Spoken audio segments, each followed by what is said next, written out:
Hello everyone, आज आपण बघणार आहोत ऑटो सम कसं करायचं. ओके, सो हा आपला बेकरीचा डेटा आहे.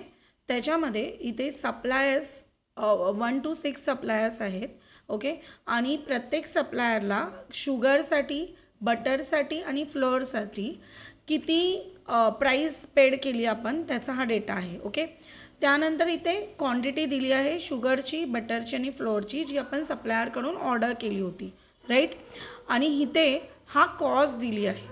ही कॉस्ट जर तुम्ही इकडे फॉर्म्युला जर बघताय फॉर्म्युला बारमध्ये, तर E5 × E14 म्हणजे सप्लायरची जी प्राईज आहे ती, ओके, इंटू सप्लायरची क्वांटिटी, जी जो क्वांटिटी डेटा आपण ऑर्डर केला आहे तो. ओके, सो इकडे बघा ते तुम्हाला इथे मार्करने दाखवतात सुद्धा आहे की ह्या फॉर्म्युलामध्ये कुठचे सेल्स इन्क्लूड आहेत. Okay, so price into quantity is equal to total cost सप्लायरला जी आपण पेड केली आहे त्याचा हा डेटा आहे. ओके, सो आता आपल्याला काय करायचं आहे, आता आपल्याला सप्लायर 1ला, ओके, सप्लायर 1ला शुगर, बटर आणि फ्लोअरसाठी तिघांसाठी मिळून टोटल किती कॉस्ट दिली आहे ती आपल्याला इथे या H23 सेलमध्ये आली पाहिजे. ओके, प्लस सगळ्या सप्लायर्सला मिळून, ओके, काही सप्लायर्सना मिळून फक्त शुगरसाठी किती कॉस्ट आपण पेड केली ती इथे हा जो E29 सेल आहे तिथे आली पाहिजे. ओके, सो ह्याच्यामध्ये आपण काय करणार, सर्वात पहिल्यांदा इथे आपण जाणार H23मध्ये आणि is equal to some bracket open. Okay, आणि हे तीन जे शुगर, बटर आणि फ्लोअरला सप्लायर 1ला जितकी कॉस्ट पेड केली ती आपण सिलेक्ट करणार.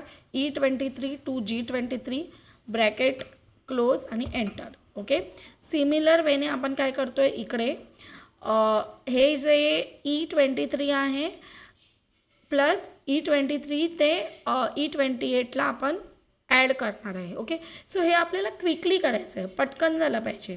सो त्याच्यासाठी आपण काय करू शकतो, सर्वात ऑटो समचा उपयोग करू शकतो.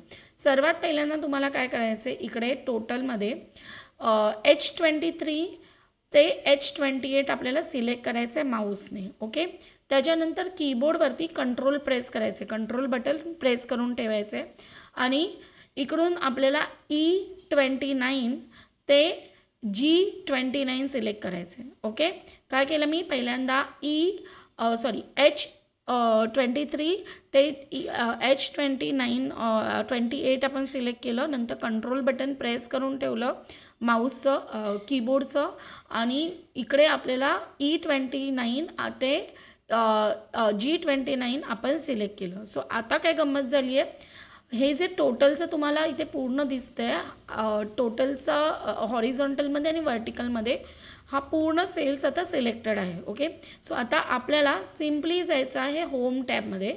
ओके, होम टॅबमध्ये आपल्याला इकडे हा जो ऑटो समचा ऑप्शन आहे त्याच्यावरती क्लिक करायचं आहे.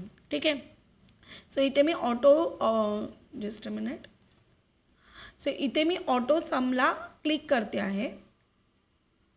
ओके, इथे ऑटो समला इथे क्लिक करते आहे आणि इथे सम म्हणून इथे ऑप्शन आहे त्याच्यावरती आपल्याला क्लिक करायचं आहे. सो इथे क्लिक करते आहे मी. सो इकडे बघा, जर तुम्ही इथे नोटीस करताय तर जसं मी ऑटो समवर क्लिक केलं, ओके, सो इकडे पूर्ण तुम्हाला टोटल मिळाली आहे या दोन्ही टोटलच्या कॉलममध्ये. ठीक आहे, सिम्पली काय केलं, होम टॅबमध्ये गेले मी. ओके, होम टॅबमध्ये गेले आणि होम टॅबमध्ये इथे एडिटिंग ग्रुप दिसतो आहे तुम्हाला. ओके, हा जो एडिटिंग ग्रुप आहे होम टॅबमध्ये त्याच्यात गेले आणि तिथे ड्रॉपडाऊनवर क्लिक केलं आणि इथे समवर क्लिक केलं. ठीक आहे, सो अशा प्रकारे ऑटो सम आपल्याला खूप हेल्प करतो डेटा क्विकली मिळवण्यासाठी. तुम्हाला फॉर्म्युला टाईप करत बसायची गरज नाही आहे. ठीक आहे, तर परत भेटूया अशाच एका इंटरेस्टिंग व्हिडिओमध्ये. थँक्यू.